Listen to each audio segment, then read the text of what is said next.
নমস্কার, ঘরে বাইরে আমরা ব্লগে সকলকে স্বাগত জানিয়ে শুরু করছি আজকের আড্ডা। আর আজকে আমার সঙ্গে আমার পাশে বসে থাকতেই কিরকম একটা প্রচন্ড ভালো লাগা, এক্সাইটমেন্ট সবই হচ্ছে। আমি পরিচয়টা দিচ্ছি ক্রমশ প্রকাশ্যে। আমি তার আগে বলতে চাই আমার এই ব্লগিং চ্যানেলটা কেন শুরু করা। আমাদের যারা লাইট ক্যামেরা অ্যাকশনের সঙ্গে থাকেন তারা তো প্রতিনিয়ত ইন্টারভিউ দিয়ে চলেছেন এবং তাদের সম্পর্কে শুনতে সকলে আগ্রহী। কিন্তু আমার মনে হয় আমাদের চারপাশে এমন প্রচুর ট্যালেন্ট রয়েছে যাদের কথা কোনো প্ল্যাটফর্মে সেভাবে বলা হয় না, বা তাদের হিডেন ট্যালেন্টগুলোকে আমরা সামনে নিয়ে আসতে পারি না। তো এটা ভেবেই একমাত্র ঘরে বাইরে আমরা চ্যানেলটা আমি শুরু করেছি। আশা করি আপনাদের সকলের ভালো লাগবে। আমার মনে হচ্ছে আমার এই কনসেপ্টটা হয়তো অনেকের ভালো লাগছে এবং আমার আমি দেখতে পাচ্ছি চারপাশে অনেকে কিন্তু এতদিন সেলিব্রিটিদেরই শুধু ইন্টারভিউ নেওয়ার জন্য সব সময় একটা চেষ্টা করতো, কিন্তু আমার মনে হচ্ছে এখন এই চারপাশের হিডেন ট্যালেন্টগুলোকে সকলের সামনে আনার জন্য অনেকেই চেষ্টা করছেন। যাই হোক, খুব ভালো লাগছে।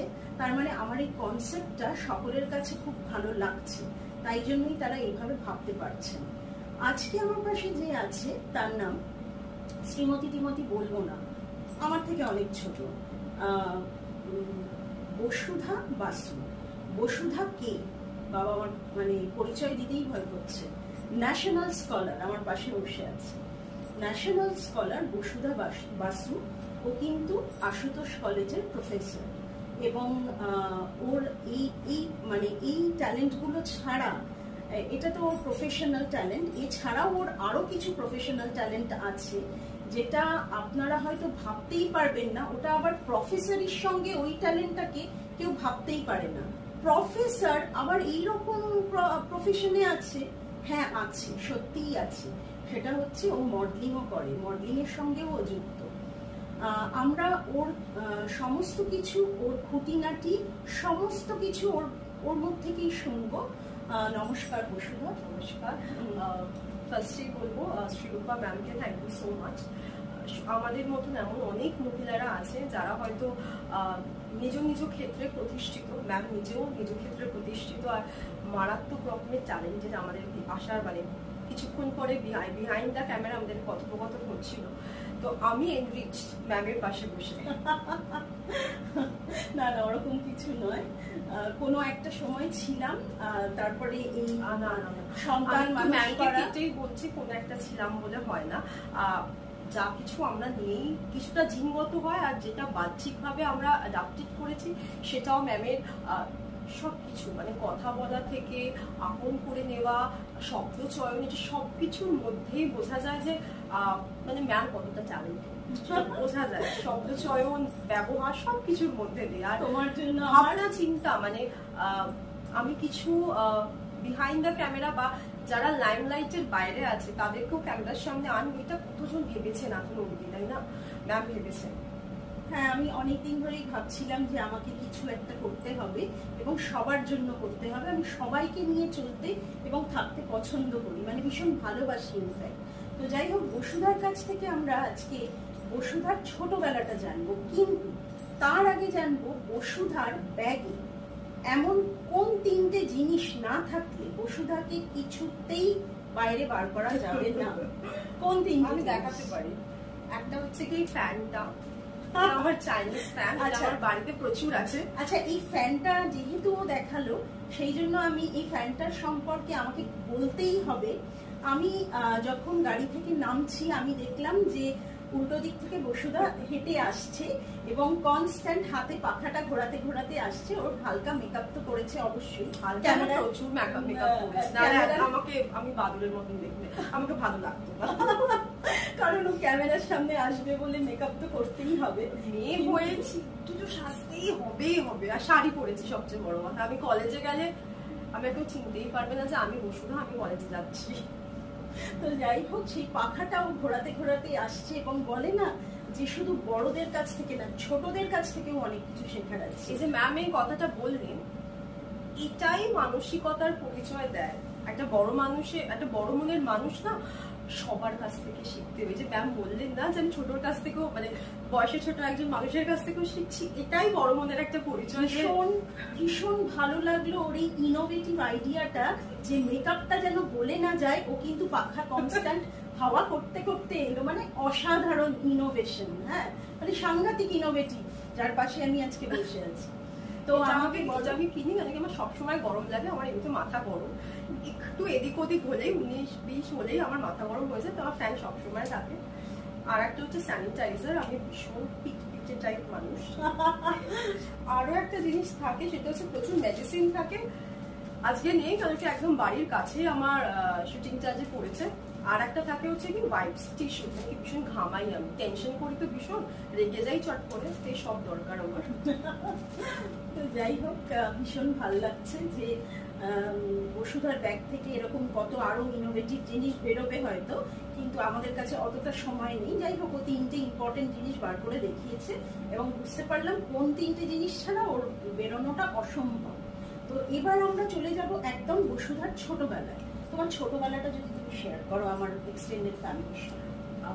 যতগুলো ইন্টারভিউ হয়েছে, আমি সব ইন্টারভিউতে বলেছি আমি আমার দুঃস্বপ্নে আমার ছোটবেলা ফিরে পেতে চাই না।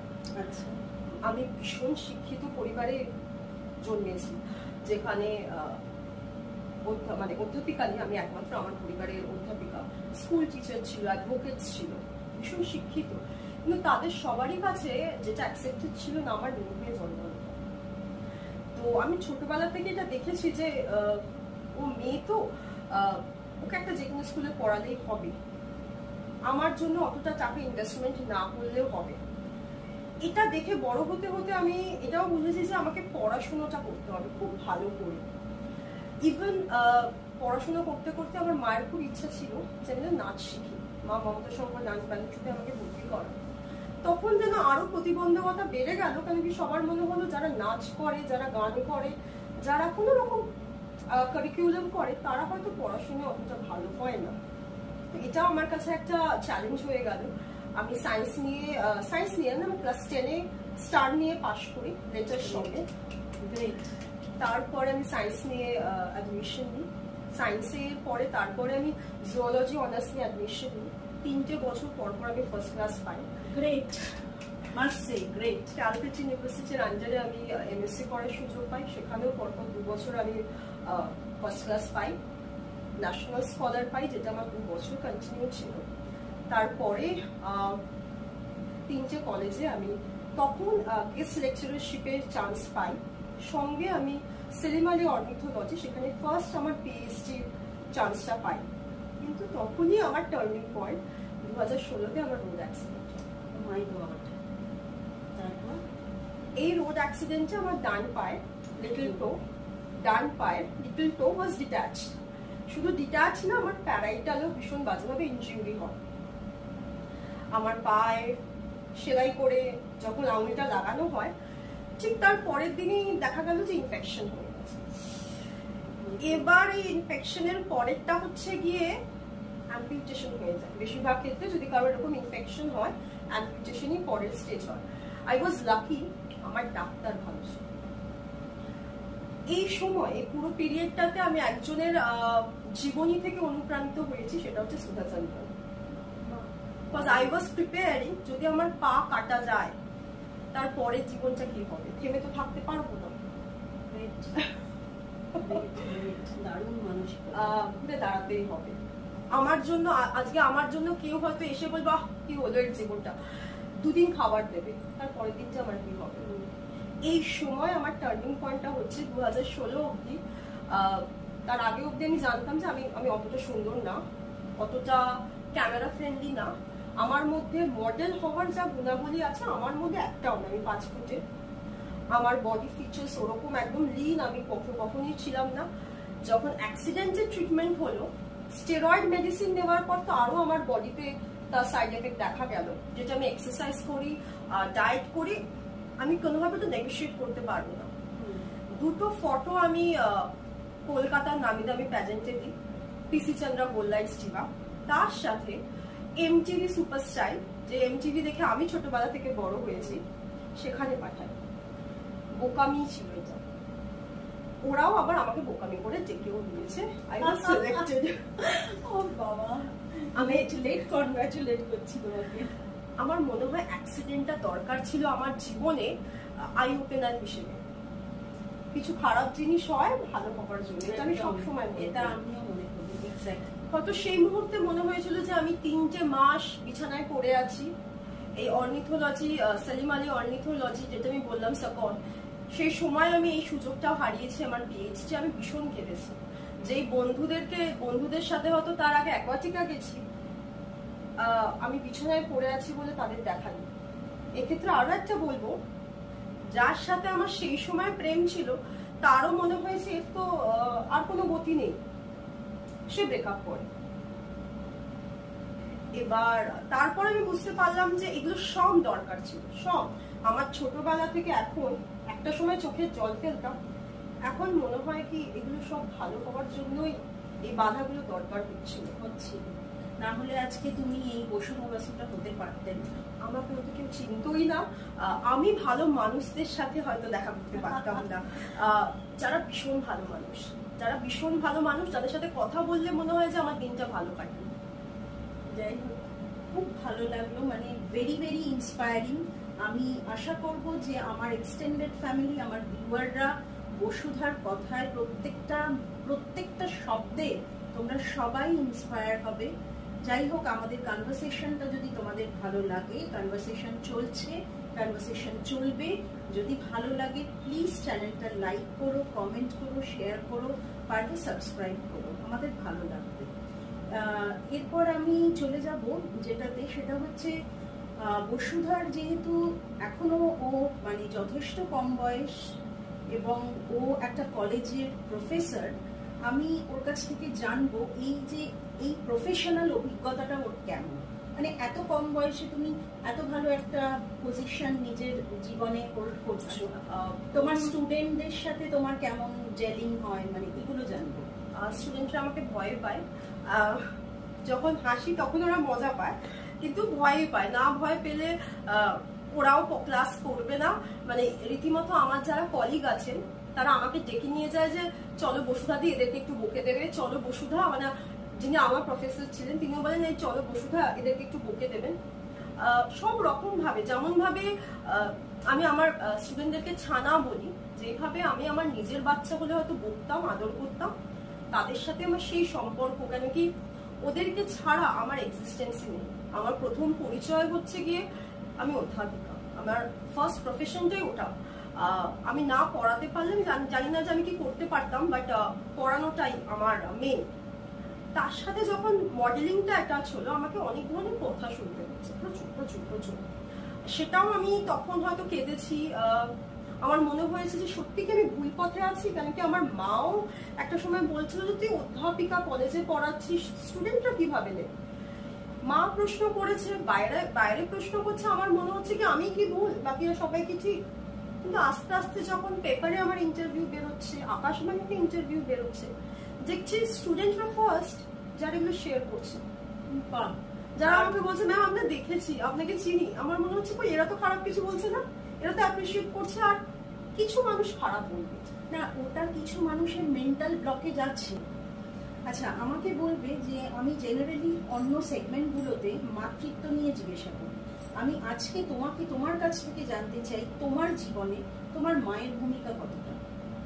আচ্ছা, আমার মা মানে আমি বাড়িতে রান্না করতে পারি না। আচ্ছা, এবার এটা শোনার পর বলে বাহ কি সুন্দর বলছে। রান্নাটা জেন্ডার স্পেসিফিক না, কিন্তু আমি এতটাই বাইরের কাজের সাথে যুক্ত, আমি করতে পারি না।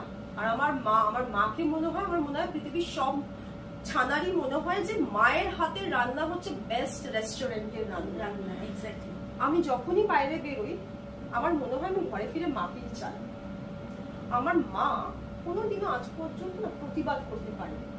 শিক্ষিত মানুষ, গীতবিতান থেকে নাচ শিখেছে, টিচার্স ট্রেনিং করেছে। আমি তাকে দেখলাম যখনই বলছে ডান হাতটা নিলে হ্যাঁ ঠিক আছে হয়ে যায়। ওনাকে আমার প্রণাম জানিয়ে অবশ্যই। তো আমার মাকে দেখছি প্রতিবাদ হচ্ছে না বলে যে যেরকম ভাবে ব্যবহার করে যাচ্ছে, তার প্রতিফলন আমার মধ্যে হচ্ছিল। ছোটবেলায় খুব ভীতু ছিলাম, যে যাই বলে, কিন্তু আমার মধ্যে হঠাৎ করে মনে হলো যে না, প্রতিবাদটা করতেই হবে।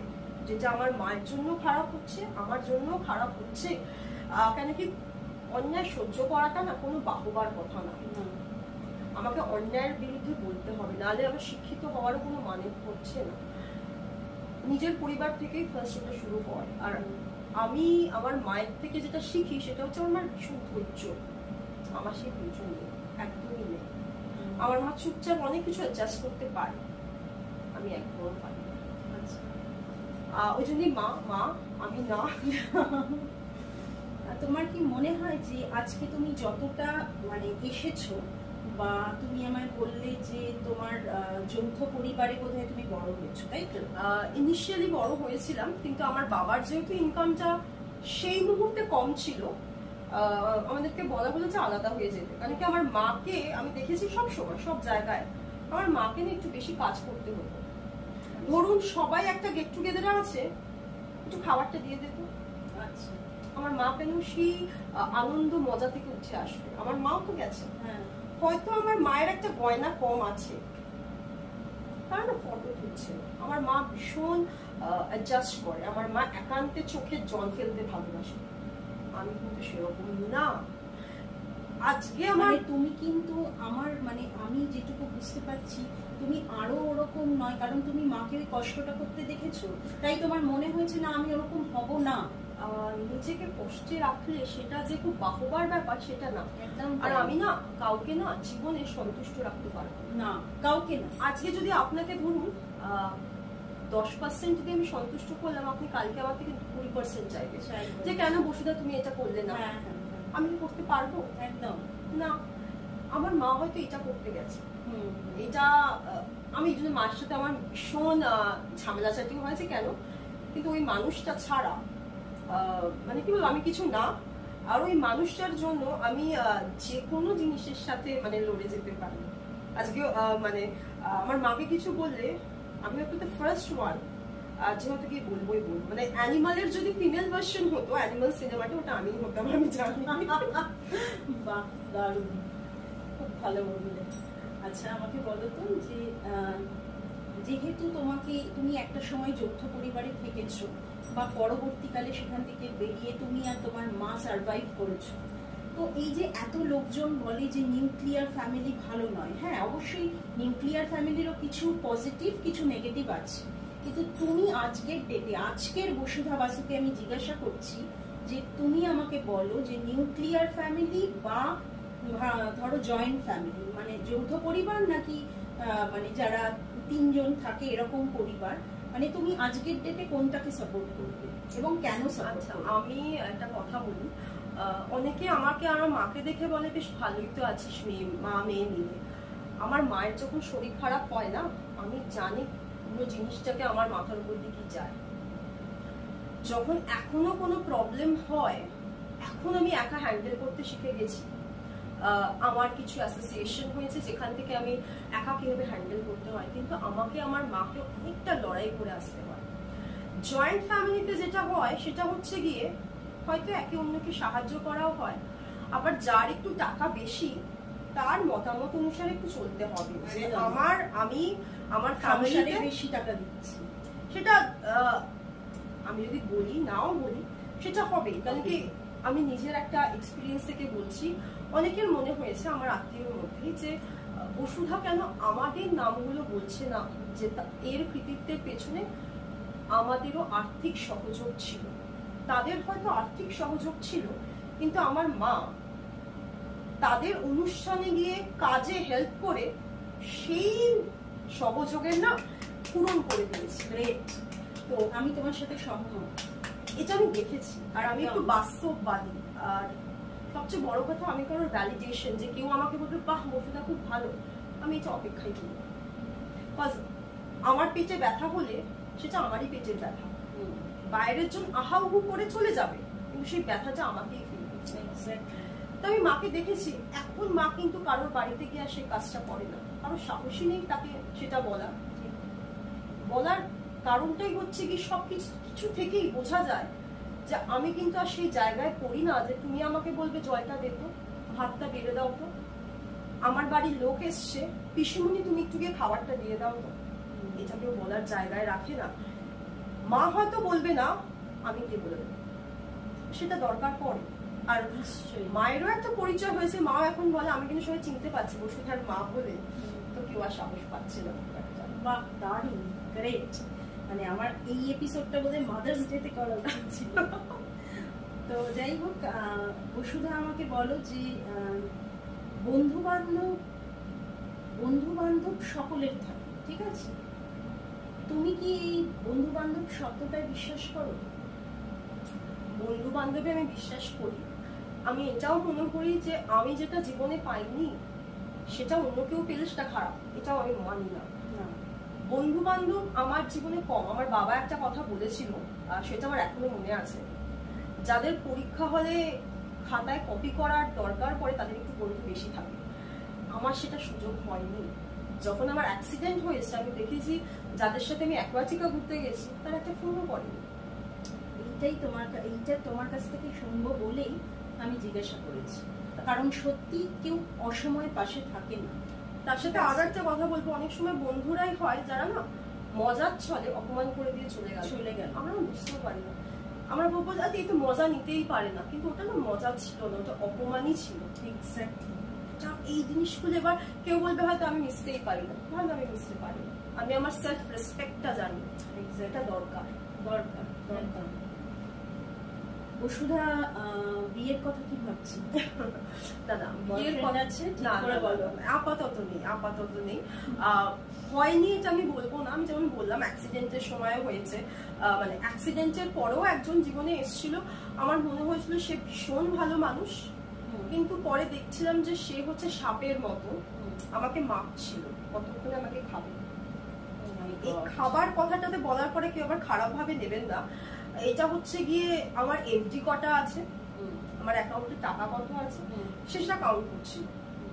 আর আমি মুখ বন্ধ করে আছি বলে আমার মনে হয় অনেকে আয়নায় নিজেকে দেখতে পাচ্ছে, আমি মুখ খুললে তারা হয়তো আয়নায় নিজেকে দেখতে পারবে। প্রেমের সম্পর্ক আমার সুবিধার হয়নি, মানে আমি একটু এসে প্রতিবাদী, একটু এদিক ওদিক হলে বলি হবে না এরকম না, কারণ কি আমি মনে করি এমন অনেক পুরুষ মানুষ আছে যারা মহিলাকে যথার্থ সম্মান দিতে পারে। আর আমি পেয়ে যাবো, আমার মনে হয় যদি নাও পাই ঠিক আছে, এক জীবনে সব পাওয়া যায় না, নিশ্চয়ই পাবে, কেন এক জীবনে সব হবে না, ডেফিনেটলি পাবে না। আমি একটা ইন্টারভিউতে বলেছি আমি 50-এও বিয়ে করতে চাই, কিন্তু তোমার মতো স্পষ্ট বক্তা মানুষের জন্য কোথাও না কোথাও স্পষ্ট বক্তা কেউ লুকিয়ে আছে, আশা করছি একদম হবে। আচ্ছা, আমাকে বলো বসুধা, কলকাতা পছন্দ করে না কলকাতার বাইরে? কলকাতার থেকে ভালো পুজো আমি পাবো না। নিউ মার্কেট কে দেবে আমাকে কলকাতা ছাড়া? নিউ মার্কেট চাই আমার। এক্স্যাক্টলি, নিউ মার্কেট চাই, নিউ মার্কেটের গন্ধ সব চাই। আমার গড়িয়াহাট চাই, আমার এই পুজোয় ভিড় চাই, সবকিছু চাই। আচ্ছা, বসুধা কি খেতে ভালোবাসে, মানে বিরিয়ানি না চাইনিজ? চাইনিজ। আচ্ছা, মানে পাশে আরসালানের বিরিয়ানি? না, চাইনিজ। আমাকে স্ট্রিট ফুডও যদি মোমো চাউমিন দেওয়া আমি খেয়ে নেবো। আর 1 কাপ চাই আমার খুব ফেভারিট। আচ্ছা, আমি চা খেতে ভীষণ ভালোবাসি। দুধ চা, লিকার, গ্রিন টি। যেমন অনেকে অনেক নেশা থাকে, আমার একটাই নেশা, চা আর বই। আচ্ছা, বাহ, দারুণ নেশা। বই তোমার বন্ধু? এক্স্যাক্টলি, চা আর বই। বই থাকলে আর কাউকে লাগে না। আচ্ছা, আমাকে বলো যে বসুধার ফেভারিট ড্রেস কোড কি, শাড়ি না অন্য কিছু, মানে শাড়ি। আমি শাড়ি নিজে পরতে পারি না বলে পরি না, কিন্তু যে কোনো আমার স্পেশাল অকেশনে আমি শাড়িই পরি। আচ্ছা, ফেভারিট রং? ব্ল্যাক। এত রং থাকতে ব্ল্যাক কেন? অনেকে বলে আমার গায়ের রংটা চাপা বলে, মানে কালো রংটা আমার স্যুট করে। আমি তো পাশে বসে আছি, একটু আমার চাপা লাগছে। এটা হয়তো আপনার মনটা ভালো বলে, এটা ম্যাটার করে। মনটা ভালো বলে দেখবেন যে আমি রাতের আকাশকেও সুন্দর দেখছি, কিন্তু আমি বলবো যে আমি কালো রঙের মধ্যে বলবো যে আমি পজিটিভিটি খুঁজে পেয়েছি। কালো রংটাকে, হ্যাঁ এটা ঠিক, আমি কালো রঙের মধ্যে আমার সবচেয়ে বেস্ট পাই বা আমাকে সুন্দর লাগে, এই জন্য আমার কালো। আমি সাদা পরতেও খুব ভালোবাসি, মানে এরকমও হয়েছে আমি দক্ষিণাপনে গিয়ে শাড়ি কিনছি, আমাকে বলছে আপনি কি এই সাদা রংটা পরবেন? আমি বললাম হ্যাঁ, মানে উনি ভেবেছে আমি মায়ের জন্য কিনে নিয়ে যাব। আমি সাদাও পরি, আমি সব পরি, কিন্তু কালো আমার সাদা খুব সুদিং কালার, আমার প্যাস্টেল কালার ভালো লাগে, সব রং ভালো লাগে, কালো মেইনলি। আচ্ছা আচ্ছা, বসুধা আমাকে বলো যে তোমার ফেভারিট পাস টাইম? আচ্ছা, ফেভারিট পাস টাইমের মধ্যে অনেক কিছু পড়ে। আমি ভীষণ গান শুনতে ভালোবাসি। আচ্ছা, প্রচুর গান শুনি। কি ধরনের? সব ধরনের। আমি হয়তো এখন ডান্সের গান শুনছি, কষ্টের গান শুনছি, মোটিভেশনাল গান শুনছি, ভগবানের গান আমি বলছি না। আর বই পড়তে খুব ভালোবাসি, প্রচুর বই পড়ি, প্রচুর প্রচুর। সুচিত্রা ভট্টাচার্য পড়েছো? না, মহাশ্বেতা দেবী, আশাপূর্ণা দেবী, যার বই ছাড়া হয়তো আমি কি বলবো অনেক কিছু পেতাম না। সুধা, আমাদের সুধা মূর্তির বই, সবার বই পড়া, রবীন্দ্রনাথ ঠাকুর তো বলারই কোনো কথা নেই, বাংলাদেশে অনেকের বই আছে, সব ধরনের বই। বসুধার কথার প্রেমে পড়ে গেলাম পাশে বসে বসে, ঠিক আছে? ভীষণ ভালো কথা বলে বসুধা, ভীষণ ভালো, মানে ও যে কতটা সমৃদ্ধ প্রত্যেকটা শব্দে বোঝা যাচ্ছে। আচ্ছা আমাকে বলো যে আগামী 5 বছরে বসুধা নিজেকে কোথায় দেখতে চায়? আরো উন্নত মানুষ হিসেবে, যেই মানুষ হয়তো মানে যে হয়তো আরো নিজের ব্যাপারে অনেকটা ক্ল্যারিফাইড, অন্যের মতবাদে প্রভাবিত নয়, নিজের মতামতটা দেওয়ার যাতে আমি মানে কি বলবো মতামত দেওয়ার মতন যেন পরিস্থিতিতে থাকি। আমার মনে হয় বিড়ালের মতন 100 বছর বাঁচার থেকে না সিংহের মতন 1 বছর বাঁচা অনেক ভালো। এইটা যেন আমার সারা জীবন থাকে, আরো কিছু কাজ যেন ভালো করতে পারে। সমাজে সমাজটাকে আরো সুন্দর, আরো উন্নত দেখতে চাইলে আমাদের মানে এমন দুটো কিছু বলো যেটাতে মানুষ মোটিভেটেড হতে পারে। তুমি তো মোটিভেশনাল স্পিকার, তুমি প্লিজ দুটো মোটিভেশনাল কথা সকলের জন্য বলো, যাতে সমাজটা আরো সুন্দর হয়। আমার মনে হয় অন্যায়টা একটু কম মেনে চললেই ভালো হয়, আর স্পষ্ট বক্তা হওয়া। আমার কোনো কিছু ভালো লাগছে না, না আমার একে ভালো লাগছে না, না আমার কোনো কারোর কর্মকাণ্ড ভালো লাগছে না, না এই স্পষ্ট কথাটা না আমরা সবসময় ভাবি ও কি ভাববে, ওর খারাপ লাগবে, এতটা না ভাবলেও চলবে। আমাদের জীবন অন্যরকম হতে পারে। আমি কষ্ট করলে কারোর ভালো হবে আমার মনে হয় না। স্যাক্রিফাইস এই জিনিসগুলো কম, একটু ভালো আমার মনে হয় নিজেকে এডুকেট করা। বিকজ আমরা না খুব সূক্ষ্ম ব্যাপারে অন্যদেরকে না খুব রাস্তা দিয়ে যাচ্ছি, কাউকে হয়তো বলেছি দেখ এ কেমন দেখতে, সে হয়তো ডাউন সিনড্রোম আছে বা সে হয়তো সেরিব্রাল পলসি, আমরা তো জানছি না, কাউকে হয়তো বলে দিচ্ছি দেখ জাজ করে ফেল। এগুলো একটু কম, কারণ কি কাউকে যদি আমি সাহায্য না করতে পারি, ডিমোটিভেট, তার মানসিক অশান্তির কারণ যেন না হতে পারে। সেটা আমি তোমার সাথে সহমত যে আমরা যদি কাউকে গাইড করতে না পারি, প্লিজ যেন মিসগাইড না হয়। এটা ভীষণ দরকার। একদম। যাই হোক, সময় খুব কম, আমাদের সময়ের জন্য শেষ করতেই হবে। তবে তোমার কাছ থেকে যদি এটা না জিজ্ঞেস করি, এটা মানে একটা ভুল হয়ে যাবে। এই যে এসএসসি স্ক্যাম নিয়ে এত কিছু, এটা নিয়ে তুমি কি বলবে? আচ্ছা, দুর্নীতি নেই এমন কোনো জায়গা কিন্তু আমরা দেখিনি। আজকে হয়তো এই জিনিসটা আমাদের চোখের সামনে আসছে। দুর্নীতি কিন্তু আমাদের ঘরেও প্রচুর হয়, তাই না? কাউকে হয়তো একটা বড় সাইজের ডিম দেওয়া হলো, কাউকে ছোট সাইজের। এর আগেও যে দুর্নীতি হয়নি তা কিন্তু না। আর অনেক ব্যাপারে আছে দুর্নীতি, এখন মুখ খুলেছে মানুষ, আগে হয়তো খুলেনি, বা হয়তো পরিস্থিতির চাপে পড়ে করেনি। যখনই কারোর মনে হচ্ছে যে এটা দুর্নীতি, এটা খারাপ, কারণ কি আমার মনে হয় মানুষের নিজের সাথে যতক্ষণ না খারাপ হয়, মানুষ না দূর আমার তো হয়নি, ওর হয়েছে, ও বুঝবে, এর একটা মেন্টালিটি আছে, এটা একটু যাওয়া উচিত। আর আশা করি মানুষ মুখ খুলেছে সাউথ ইন্ডিয়ান সিনেমার মতন, আরো ফিউচারে আরো মানুষের কি বলবো বুদ্ধিদীপ্ত ব্যাপার হবে। খুব ভালো লাগলো তোমার সাথে আড্ডা দিয়ে। আড্ডা আরেকটু চলবে, কিন্তু সেটা ক্যামেরার ওপারে। আমাদের আড্ডাটা যদি আপনাদের সকলের ভালো লাগে, প্লিজ চ্যানেলটাকে লাইক করবেন, কমেন্ট করবেন, সাবস্ক্রাইব করবেন। আমাকে মোটিভেশন দেওয়ার জন্য নয়, আমি এরকম ট্যালেন্টের যাতে আরো আপনাদের কাছে নিয়ে আসতে পারি। আপনারাও এই হিডেন ট্যালেন্টের সম্পর্কে অনেক কিছু জানতে পারবেন। যদিও বসুধা আজকের ডেটে আর হিডেন ট্যালেন্ট নয়, ও একজন সেলিব্রিটি। ও যে আমাকে এক কথায় ইন্টারভিউ দিতে রাজি হয়েছে, খুব ভালো লেগেছে, ভীষণ ভালো লেগেছে। যাই হোক, আজকের মতন তাহলে এখানেই আসি। অনেক অনেক অনেক থ্যাঙ্কস।